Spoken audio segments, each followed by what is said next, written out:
आखिरकार देश के अंदर क्या कुछ चल रहा है?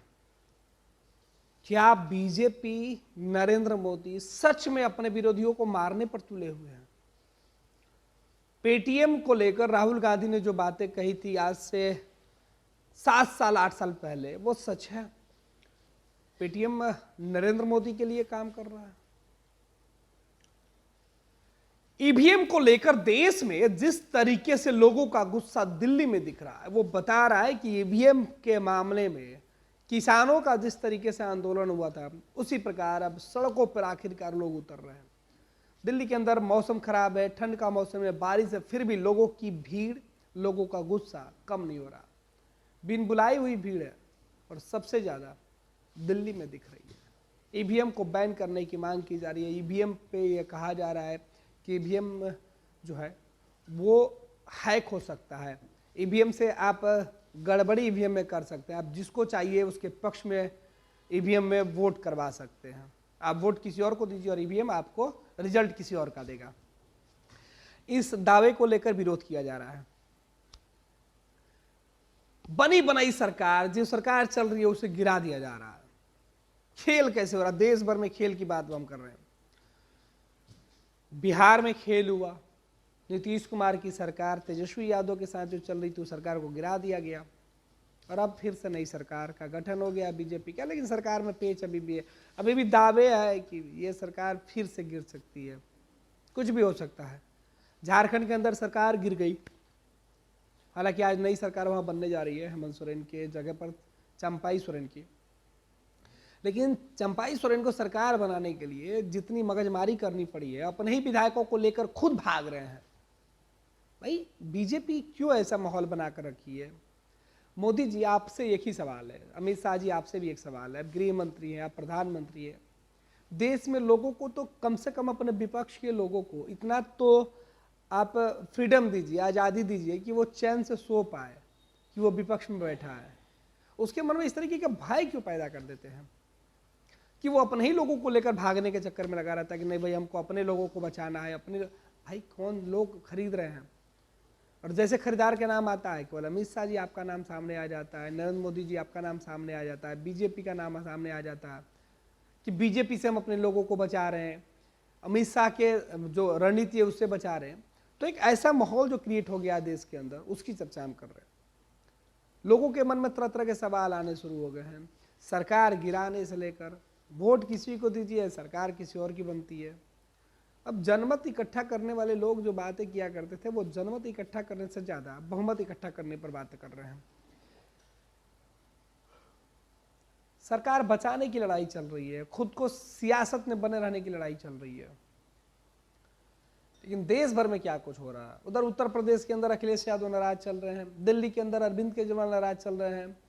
भ्रष्टाचार सब अचानक इतना हावी हो गया चुनाव के वक्त। 2024 का चुनाव होना है और ऐसे में सभी को भ्रष्टाचारी बताया जा रहा है। खुद बीजेपी जिस राज्यों में है या बीजेपी के नेता जहां है, वहां उन सबको एकदम ईमानदार टाइप से बताया जा रहा है। अब बताइए, संसद में जिस बीजेपी सांसद के पास पर 4 लोग संसद के अंदर घुस जाते हैं, 6 लोगों की गिरफ्तारी होती है, पुलिस अब तक उनसे पूछताछ कर रही है और उनसे 70 पेज के सादे कागज पे सिग्नेचर करवा लिया जाता है। और उन्होंने कोर्ट में जो बयान दिया उसमें वो बता रहे हैं, अपने वकीलों के माध्यम से वो बता रहे हैं कि उन्हें बिजली का झटका दिया जा रहा है।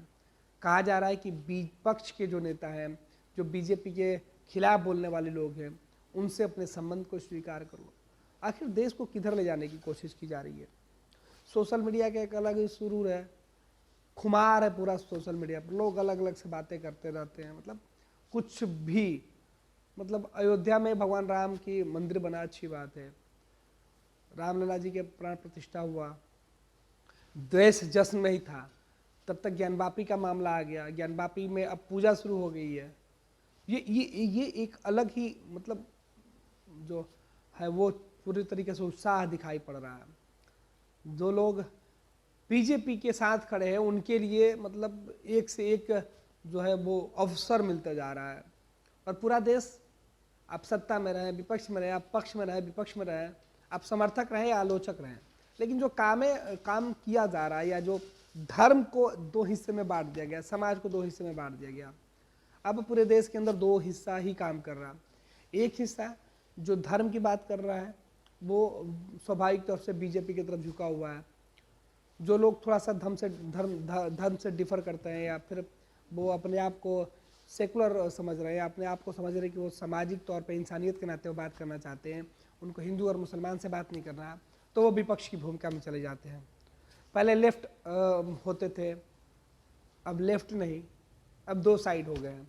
एक साइड हो गया है अब हिंदू, दूसरा साइड हो गया अब हिंदू को नहीं मानने वाले मुस्लिम, या फिर उस समाज या उस तबके के लोगों को सोच को आगे रखने वाले लोग। तो अब केवल दो साइड बचा हुआ है। पहले देश के अंदर सिया राजनीति के अंदर कई तरीके के साइडें होती थी, लेफ्ट साइड जाइए या फिर आप राइट साइड जाइए या कांग्रेस की साइड जाइए या फिर बीजेपी की साइड, लेकिन अब देश में कुछ साइड बचा ही नहीं, अब एक ही साइड है। अगर आप विपक्ष में है तो फिर आप मुस्लिम यानी मुसलमानों का समर्थन कर रहे हैं, आप कांग्रेस का समर्थन कर रहे हैं, या आप बीजेपी विरोधियों का समर्थन कर रहे हैं, आप देश का विरोध कर रहे हैं। एक साइड बचा हुआ है कि आप बीजेपी का समर्थन कर रहे हैं, आप राम जी का समर्थन कर रहे हैं, आप ज्ञानवापी का समर्थन कर रहे हैं, और आप देश के सबसे बड़े जो है देशभक्त हैं, पूरे देश में विश्व में आप ही इंसान हैं। तो इस तरीके से जो पूरी विचारधारा है वो चल रही है। लेकिन इन सब तमाम विचारधाराओं में कई मुद्दे जो है वो चुप हो गए हैं। नौकरी के मुद्दे पर अब बात नहीं होती है, नौकरी के मुद्दे पर अब राम जी की चर्चा होती है, अयोध्या मंदिर के निर्माण के विकास की बात है, जब भी विकास की बात होती है तो अयोध्या में श्री राम मंदिर बना उसके विकास की चर्चा होने लगती है। ईवीएम पर अगर कहा जा रहा है कि अगर सवाल उठ रहा है, दिल्ली में लोग बारिश और ठंड में लोग खड़े हैं सड़कों पे, उनसे बात कोई नहीं कर रहा, उसके सवाल ये है कि ये देशद्रोही हैं, देश पर सवाल उठा रहे हैं, प्रधानमंत्री की लोकप्रियता से डर रहे हैं, प्रधानमंत्री नरेंद्र मोदी और बीजेपी की जो काबिलियत है उससे वो लोग डर रहे हैं, इसलिए वो सड़क पे आ गए हैं। हालांकि उसमें कोई राजनीतिक पार्टी भले नहीं है, बाद में पार्टी के नेताओं से संबंध जोड़ लिया जाए वो अलग बात है। दिल्ली के संसद में, दिल्ली के अंदर संसद में जो लोग घुसे, जो अपनी बात रखना चाहते थे या जिस तरीके से उन्होंने गुनाह किया उस पर कठोर कार्रवाई होनी चाहिए। तो अब ये बात निकल के सामने आ रहा है कि वो विपक्ष के हैं, ये बताने में पूरी पुलिस, पूरा शासन, पूरा तंत्र जुटा हुआ है। अरविंद केजरीवाल को भ्रष्टाचारी बताकर उनको जेल भेजने की तैयारी चल रही है, ईडी लगातार दबिश दे जा रही है। देश में विपक्ष के नेताओं को अचानक चुनाव के वक्त ही उनको पूरा भ्रष्टाचार दिखाई पड़ रहा है, बाकी वक्त तक वो ठीक ठाक थे जब तक उनके नाम से। अब तो जब सियासत चल रही है उसमें यह बताया जा रहा है कि बीजेपी तब तक अपने विरोधियों का इस्तेमाल करती है जब तक उसको उनके नाम का भय दिखाना होता है। जैसे लगता है कि अब चुनाव में जाना है तो उनको एकदम इस तरीके से भयभीत कर दो कि वो खुद भागे फिरे। हेमंत सोरेन जैसे दिल्ली से भाग के आए, रांची गए, कलकत्ता गए, फिर वापस आए, अब हिरासत में है। सबसे पता है झारखंड के मुख्यमंत्री हुआ करते थे, आदिवासी समाज के थे, और ये उनको लग रहा था कि हम आदिवासी हैं इसलिए हमको फ़ायदा मिलेगा, लेकिन हुआ कुछ नहीं। हालांकि वो दोस्ती का हाथ लेकर भी गए थे लेकिन सफलता नहीं मिली। तो बीजेपी अब देश के अंदर जो पूरी जो भावनाएं हैं, जो सीधे तौर पर लोगों को जोड़ने का रुझान है, अब किसी को कुछ पता हो या नहीं हो, दो तीन मुद्दे पर बात खूब होती है। देश में अर्थव्यवस्था की बात करें, अब बजट आया, बजट में सबको बहुत कुछ मिल गया है। अंतरिम बजट है भाई साहब, सबको पता है कि अंतरिम बजट में बहुत कुछ होता नहीं है। अंतरिम बजट में बस पुरानी सरकार के किए गए कामों की चर्चा होती है, लेकिन बातें ऐसे किया जा रहा है, ऐसे लग रहा है कि अंतरिम बजट नहीं है, पूर्ण बजट है, और इस बजट में एकदम जो है वो देश के तरक्की के विजन रख दिया गया है। या फिर ये कहें कि इस बजट से सीधे तौर पर जो आम लोग हैं उनको बहुत फ़ायदा पहुंचा है, आपके और मेरे घर तक सीधे यह बजट पहुंच गया है। चर्चा इस तरीके से की जा रही है, 10 करोड़ 20 करोड़ इतना फ़ायदा पहुंचाया, उतना कर देंगे, नया पार्क बना 2047 तक।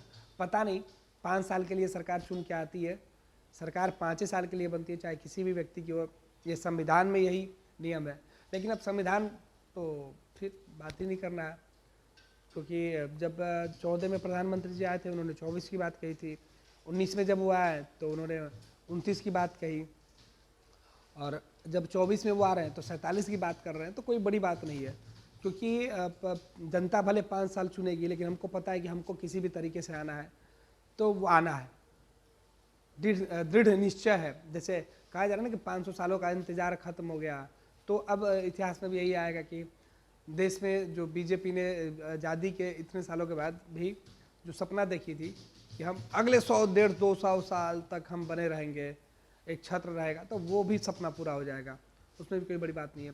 देश का एक रुझान, देश का एक मिजाज अब केवल एक तरफ जा रहा है, वो है कि अगर आपने मतलब कमल का फूल अगर हाथ में पकड़ लिया, भगवा रंग का आपने गमछा लपेट लिया है, तो आप सबसे अच्छे व्यक्ति हैं, आप अच्छे विद्वान हो गए हैं, और बाकी लोग जो लेफ्ट राइट रॉन्ग हो गया, अगर वो कुछ कर लिया तो फिर बहुत गलत।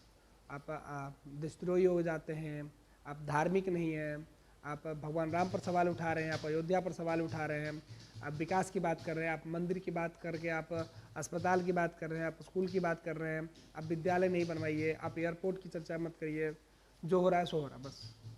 मतलब आपने अगर जैसे कुछ कहा कि हमें इसकी ज़रूरत है, अगर वो ज़रूरत बीजेपी को लग रहा है कि नहीं है, या दूसरे लोगों को लग रहा है, अभी राहुल गांधी पूरी यात्रा कर रहे हैं, राहुल गांधी की यात्रा में जम के बवाल चल रहा है, इंडिया गठबंधन के अंदर घमासान मचा हुआ है, राहुल गांधी कह रहे हैं कि हम ही जब जाएंगे तो देश में लोगों की बात करेंगे।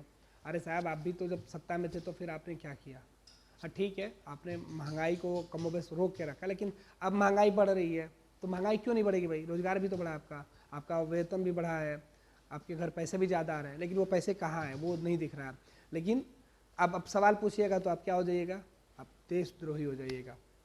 भाई साहब, कल भी 15,000 में लोग नौकरी कर रहे थे और आज भी 15,000 में नौकरी कर रहे हैं। हर गरीब के घर में अगर पैसा पहुंच गया होता तो देश के अंदर कोई छप्पड़ का घर नहीं दिखता, देश के अंदर कोई झोंपड़ी नहीं दिखता, और ना ही कोई गरीब दिखता, ना ही किसी कोई व्यक्ति बिना कपड़ा का दिखता, क्योंकि तरक्की तो हुई है ना, तरक्की हुई है। देश भर में बीजेपी का जो दफ्तर है वो निशान बन गया है। देश भर में राजनेताओं के कपड़े बदले जाते हैं, 18,000 का एक टी शर्ट नेता पहनते हैं। मोदी जी का तो खैर बात ही नहीं करना, वो मोदी जी के बारे में बोलने पर फिर बवाल हो जाएगा। तो खैर ये आरोप लगाए जा रहे हैं, तमाम तरह बातें की जा रही है, लेकिन हम ये कह रहे हैं, मेरा मानना है कि देश के अंदर अब क्या कुछ हो रहा है। चुनाव है 2024 का, चुनाव के पहले जिस तरीके से बहसें चल रही हैं, इससे आम लोगों को क्या मिलने जा रहा है? इससे आम लोगों को बस एक चीज़ मिलने जा रहा है, आपके विचार आपके बदले जा रहे हैं। और बीजेपी के अंदर विचार थोड़ा सा अब लग रहा है कि विचार उचारों की कोई बात नहीं करे, बस जो अमित शाह नरेंद्र मोदी जी को अच्छा लगेगा वो अच्छा लगेगा, और वही अच्छा है। मतलब आदरणीय प्रधानमंत्री जी बोल दिए कि भैया पूरब में सूर्य नहीं उगता है, पश्चिम से उगना शुरू हो गया है, तो आपको मान लेना होगा, कोई विरोध नहीं। खैर आपको भी तय करना कि देश के अंदर आखिर लोग सड़कों पर क्यों है, विरोध क्यों कर रहे हैं। क्योंकि राम राज्य आ गया, फिर विरोध करने का अधिकार किसी के पास नहीं है। लेकिन राम राज्य में प्रधानमंत्री मोदी जी विरोधियों को भी सुनिए, अमित शाह जी विरोधियों के मन में इस तरह के खौफ पैदा नहीं करें कि वो अपने ही लोगों को लेकर अपने आप को बचाते फिरे, खुद भागते फिरे। ये रोकना होगा। लोगों के मन में एक भरोसा, एक विश्वास पैदा करनी होगी। और लोगों के मन में मतलब मैं आपके समर्थकों की बात नहीं कर रहा हूँ, मैं आपके विरोधियों की बात कर रहा हूँ। विरोधी वो है जो आपके खिलाफ झंडा लेकर खड़े हैं, और जो आपके खिलाफ बोल रहे हैं, उनको भरोसा दिलाइए कि लोकतंत्र की जननी है, और लोकतंत्र की जननी संविधान से चलता है। और है आप प्रधानमंत्री किसी पार्टी का नहीं होता है, गृह मंत्री किसी पार्टी का नहीं होता है, बल्कि वो देश का होता है। और देश में हर व्यक्ति को पूरा अधिकार है, इसलिए पूरे देश के लोगों का भरोसा जीतिए। चुनाव भले आप जीत जाते हैं, लोग आपको वोट कर देते हैं, लेकिन लोगों के मन में जो भय है, उस भय को भी शांत करना, खत्म करने की जिम्मेदारी भी आपकी है।